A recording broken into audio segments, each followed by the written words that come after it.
Pace e bene, salam damai dan kebaikan. Kembali bersama saya Saudara Alam Saragi dalam renungan singkat. Bacaan yang saya renungkan pada hari ini diambil dari dua bacaan Ekaristi pada hari Sabtu, yakni Injil Yohanes bab 11 ayat 45 sampai 56 dan kitab Yeskiel bab 37 ayat 21 sampai 28. Renungan ini adalah berkorban adalah berkat. Dalam Injil dikisahkan bagaimana Kayafas, seorang yang menjabat imam besar kala itu, tidak sengaja menubuatkan bahwa Yesus akan mati untuk bangsa itu, dan bukan hanya untuk bangsa itu saja, melainkan juga untuk mengumpulkan dan mempersatukan anak-anak Allah yang tercerai-berai. Menurut pendapat Kayafas, perlulah Yesus dikorbankan untuk menyelamatkan bangsa dari bahaya politik yang menurut pendapat imam besar ditimbulkan oleh Yesus. Tetapi menurut rencana Allah, Yesus perlu mati demi keselamatan manusia. Sejak nubuat itu, imam-imam kepala dan orang-orang Farisi berusaha untuk membunuh Yesus. Mengapa mereka sampai ingin membunuh Yesus? Karena menurut mereka terjadi kekacauan politik di sana. Pada saat itu, bangsa Israel dijajah oleh orang Romawi. Yerusalem dan sekitarnya merupakan salah satu provinsi jajahan Romawi. Setiap provinsi jajahannya diangkat satu gubernur yang setia kepada Romawi. Sehingga Romawi tidak memerintah langsung, tetapi melalui perantaraan seorang gubernur yang setia kepada mereka. Dalam memerintah, orang Romawi tidak pernah peduli tentang agama dan peribadatan Yahudi. Mereka tidak peduli dengan kepercayaan dan iman orang Yahudi, asalkan jangan sampai mengganggu ketentraman masyarakat. Sejauh peribadatan itu tidak menimbulkan kericuhan dan huru-hara, maka mereka bebas mengamalkan iman kepercayaannya. Orang Yahudi hanya menuntut agar orang Yahudi rutin untuk membayar pajak dan segala kewajiban lainnya. Para imam-imam kepala dan orang-orang Farisi takut bahwa Yesus akan menciptakan ketidaktentraman dalam masyarakat karena sudah banyak orang yang percaya kepadanya. Mereka senang mendengarkan Yesus dan melaksanakan perintahnya. Dengan perhatian yang besar tersebut, Yesus sangat mungkin untuk mempengaruhi dan menggerakkan masyarakat untuk berbuat hal yang tidak diinginkan oleh orang Farisi dan orang Romawi. Jika hal itu sempat terjadi, maka orang Yahudi akan langsung turun tangan membereskan segala keributan, kekacauan, dan huru-hara. Penindasan pasti juga akan terjadi dan pelarangan melaksanakan ritual iman dan kepercayaan mereka. Bangsa Romawi akan merampas tempat suci kita serta bangsa kita, artinya Yerusalem, seluruh negeri atau Bait Allah. Pada bacaan kedua digambarkan kesatuan kembali kerajaan Israel di utara dan kerajaan Yehuda di selatan. Yeskiel berharap bukan hanya untuk restorasi dari orang buangan Yahudi di Babel, melainkan juga bagi berkumpulnya kembali orang-orang buangan Israel yang dibawa oleh Raja Asyur pada tahun 721 sebelum Masehi.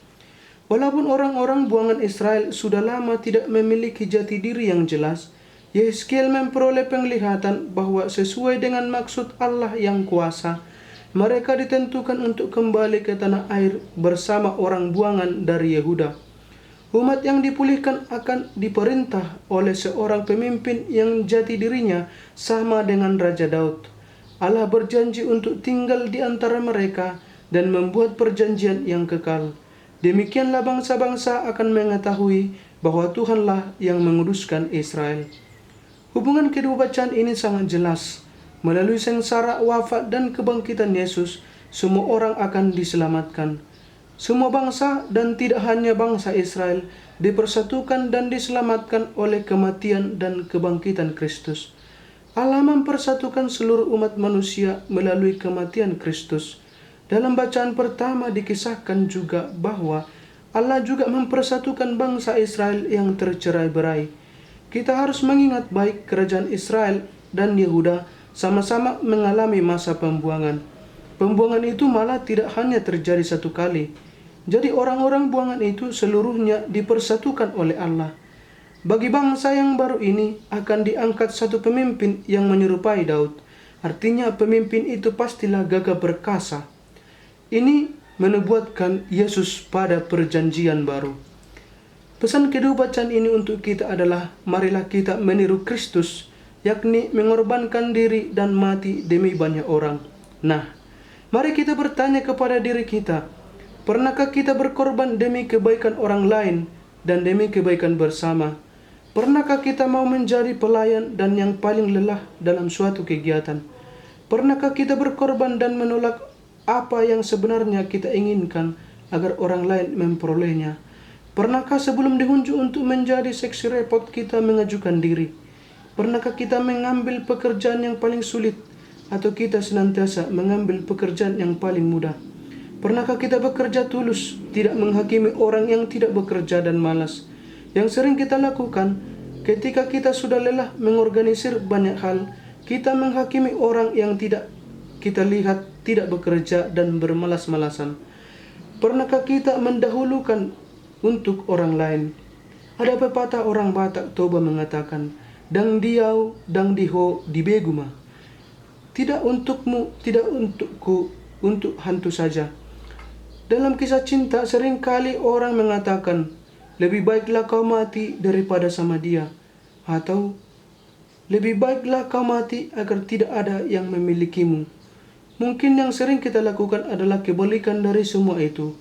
Kita selalu mau menjadi yang paling beruntung, memperoleh yang paling enak, memperoleh yang paling mudah. Dalam kepengurusan, maunya kita hanya mengambil peran yang tidak terlalu penting. Mulu karejo diho, mulu si panganon dio.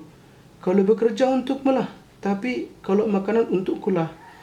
Marilah kita mengingat peristiwa jalan salib.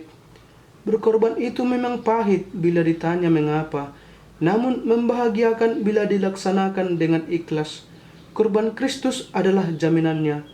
Percayakah kita bahwa kurban apapun membawa berkat bagi kita? Itulah berkat salib Kristus. Saudara-saudara terkasih, marilah kita merenungkan sekali lagi hidup kita. Terlebih karena sebentar lagi kita sudah memasuki Paskah. Semoga apa yang kita perjuangkan dalam masa puasa ini diberkati Tuhan, dan semoga kita semakin mampu berkorban bagi banyak orang, karena kebangkitan Kristus adalah jaminannya. Semoga. Pace e bene.